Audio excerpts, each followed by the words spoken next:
देखिए, इजराइल में अभी युद्ध चल रहा है और इस युद्ध में और भी कई मुल्क शामिल हो गए हैं।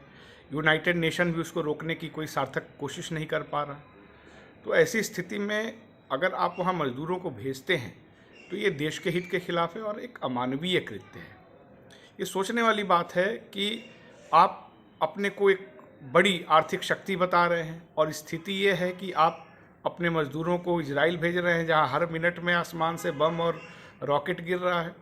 इसका मतलब है कि आपने आर्थिक बदहाली इतनी ला दी है और ये बात दुनिया को भी पता चल गई है कि सबसे सस्ता मजदूर जो अपना जान जोखिम में डाल करके काम कर सकता है वो भारत में मिल रहा है। ये आपने इमेज बना दी है।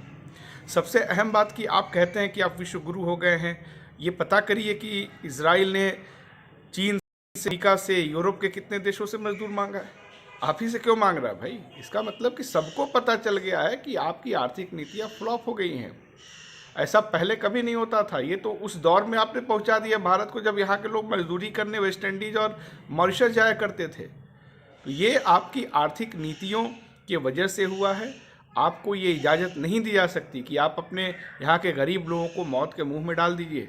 जब ये युद्ध चल रहा था तो उस समय आपने हवाई जहाज़ से जो अमीर नागरिक हैं उनको आपने बुला लिया, उसको आपने बड़ी उपलब्धि भी बताई, बहुत बहादुरी भी आपने बताई, और अब अपने गरीब लोगों को आप वहाँ भेज रहे हैं और तमाम आप बड़े बड़े दावे भी कर रहे हैं कि आप बहुत बड़ी शक्ति बन गए हैं। ये एक तरह से गरीबों को मारने की कोशिश है और इसकी इजाज़त आपको नहीं दी जा सकती।